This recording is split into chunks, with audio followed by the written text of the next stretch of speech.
Je m'appelle Philippe Imbert, je suis professeur de médecine. J'ai été chef de service de dermatologie au CHU de Besançon pendant 25 ans.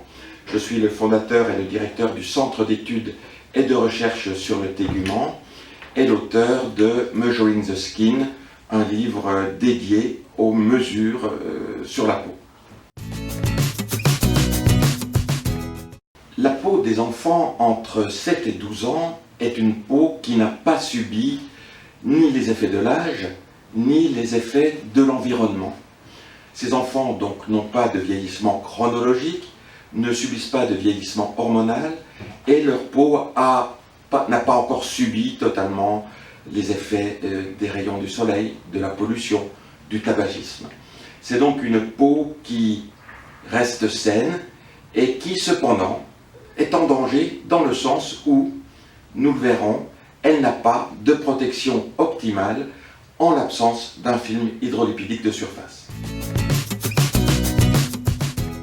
Alors la peau des adultes sécrète du sébum. On dit plutôt excrète du sébum parce que en fait c'est le contenu de la glande sébacée qui va être évacué à la surface de la peau par l'intermédiaire du canal sébacé. Et ce sébum va jouer un rôle très important. Il est constitué de squalène, d'acide gras et de cire, et il va se mêler aux lipides épidermiques du stratum corneum et à la sueur pour constituer le film hydrolipidique de surface. Le film hydrolipidique de surface est une structure extrêmement importante. D'une part, il concourt à la fonction barrière de la peau, fonction barrière mécanique, fonction barrière à l'égard de la pollution, à l'égard des rayons ultraviolets, à l'égard des microbes également. Ce film hydrolipidique va jouer également un rôle dans les propriétés de friction ou d'adhésion de la peau. Et puis, un point très important aujourd'hui, où l'on s'intéresse aux bactéries qui se trouvent sur la peau, le film hydrolipidique est le lieu de développement de ce fameux microbiome cutané dont on connaît aujourd'hui de plus en plus le rôle bénéfique pour la peau. Les enfants ont une belle peau et pourtant elle n'est pas protégée par le film hydrolipidique. Cette peau est belle parce qu'elle est jeune. Elle est jeune, l'épiderme est de structure normale avec un nombre de cellules tout à fait normal. La jonction dermo-épidermique est ondulée et ceci est une des caractéristiques très importantes de la jeunesse de peau. Le derme est constitué de fibres de collagène qui n'ont pas été altérées par le temps ou par l'âge. Cette peau, en effet, est belle parce qu'elle est constituée de cellules en bonne santé et de structures protéiques, matrices extracellulaires de très bonne qualité. Et pour autant, il n'y a pas de film hydrolipidique et nous allons voir en quoi l'absence de ce film hydrolipidique peut être un problème pour la peau des enfants. Bien que la peau des enfants soit belle, il ne faut pas qu'elle s'altère. Or, en l'absence de film hydrolipidique, elle peut s'altérer, se dessécher. Et la peau doit être protégée des poussières de la vie de tous les jours, doit être débarrassée de la sueur de la journée. Et sans film hydrolipidique, l'utilisation de produits d'hygiène peut contribuer au dessèchement de cette peau. Et donc il faut préparer la peau à des soins d'hygiène qui conviennent parfaitement à ces enfants. Bien que quasiment parfaite, la peau des enfants a perdu des fonctions. Ceci probablement dans l'évolution de l'être humain. Elle a perdu cette fonction de protection liée à un film hydrolipidique. Et le but des produits cosmétiques, c'est aussi d'aider à corriger la perte des fonctions. Et nous verrons que même chez l'enfant, il y a matière à corriger des pertes de fonction, notamment ici lorsqu'il s'agit du déficit en film hydrolipidique de surface. Toufouille, avec notre aide, a conçu un produit susceptible de remplacer le film hydrolipidique déficient, défaillant, absent. Ce produit s'appelle Complex Filmoprotect. Il est constitué d'huile de framboise, de coco, d'huile d'olive, et surtout il contient les fameux squalènes, acides gras et cire, qui constituent véritablement cette barrière de surface du film hydrolipidique. On s'est aperçu qu'en utilisant le complexe Filmoprotect, on apporte une protection supplémentaire à la peau de près de 50%. Lorsqu'on se penche sur le développement d'un produit cosmétique pour la peau, on doit connaître la physiologie de la peau. Et ce que l'on sait, c'est que la surface cutanée a un pH acide de l'ordre de 5,5. Et donc, il faut que le complexe Filmoprotect intègre cette notion d'acidité de la peau. Justement pour faire en sorte d'apporter cette protection face aux agressions de la journée, mais également face aux produits que l'on pouvait utiliser pour le nettoyage de la peau, notamment ceux qui contiennent des sulfates ou qui sont trop irritants.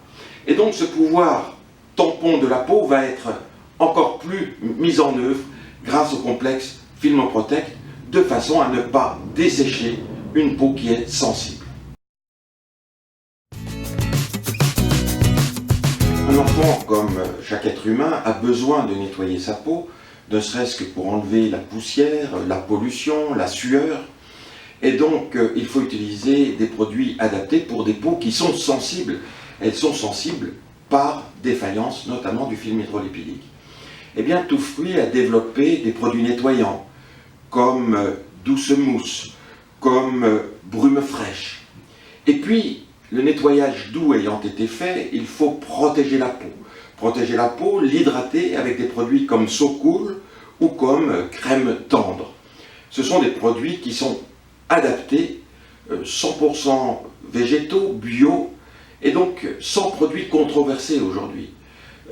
On tend de plus en plus à utiliser des produits cosmétiques qui ne contiennent pas des ingrédients susceptibles, maintenant ou dans un avenir proche, susceptibles d'être dangereux pour les enfants. Utiliser des produits pour bébés n'est pas en soi rassurant parce qu'il n'y a pas eu beaucoup d'études sur les produits pour bébés et sur la peau des bébés. Et donc les produits pour bébés sont des produits effectivement qui pourraient s'adapter à tout un chacun. Cependant, un enfant à partir de 7 ans a l'âge de raison. Et j'aime beaucoup cet âge parce que l'enfant prend en compte cette responsabilité supplémentaire, il sort de la petite enfance. Et il doit avoir des habitudes et surtout un plaisir d'utiliser des produits cosmétiques pour se nettoyer la peau et pour s'hydrater la peau. Et donc, concevoir pour eux des produits pour leur âge m'apparaît une très bonne chose, pour que ces enfants puissent avoir tout seuls cette habitude d'aller se nettoyer et d'aller se protéger la peau. Concernant les produits pour adultes, effectivement, ils contiennent des tensioactifs, ils contiennent parfois des molécules dites perturbateurs endocriniens, et aujourd'hui on sait, par précaution, qu'il ne vaut mieux pas utiliser des produits pour adultes chez les enfants. La protection solaire chez les enfants est un sujet de débat. Je vais vous donner mon sentiment. Le soleil joue des rôles délétères, on le sait. Et on sait aussi que les expositions solaires de la petite enfance sont celles qui conditionnent le risque de voir apparaître plus tard non seulement un vieillissement de la peau, mais surtout un cancer que l'on appelle le mélanome. Il y a donc nécessité de protéger la peau des enfants à l'égard du soleil. Je ne vais pas vous dire qu'il faut utiliser forcément des écrans, mais ce qu'il faut faire, c'est une protection, déjà vestimentaire. Et lorsque les vêtements ne peuvent pas protéger toute la peau, on va utiliser des écrans solaires. Et il faut que ces écrans eux-mêmes ne comportent pas de risque. Et donc il faut concevoir des écrans solaires dédiés à la peau des enfants. Il existe des films chimiques, des films physiques et des films bio. Parlons des films chimiques, des écrans chimiques, qui contiennent des molécules qui posent question et qui posent problème.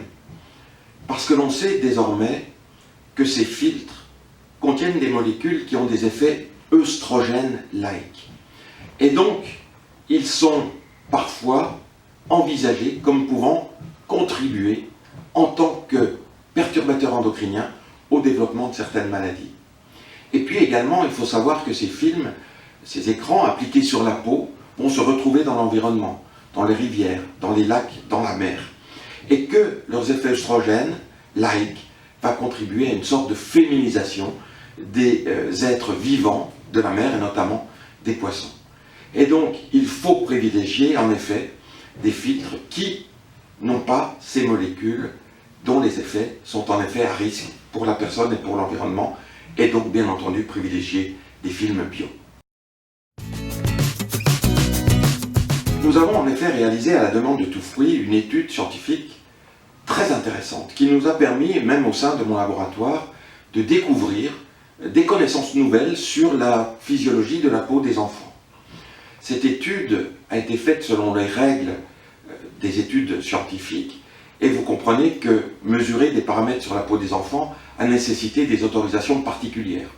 Autorisation de l'agence qui contrôle les essais cliniques, qu'on appelle l'ANAES, l'autorisation d'un comité de protection des personnes, et donc cette étude a réuni les critères nécessaires et suffisants pour mener une telle étude. Et nous avons découvert, en utilisant des méthodes extrêmement nouvelles, que très peu de laboratoires au monde mettent en œuvre, j'appelle la mesure de la mouillabilité de la peau, c'est-à-dire de la mesure de la tension superficielle de la peau. Nous avons, grâce à ces études, pu montrer l'absence de sébum chez la peau des enfants et surtout l'absence de protection liée à ce film hydrolipidique que l'on ne retrouve pas sur la peau des enfants.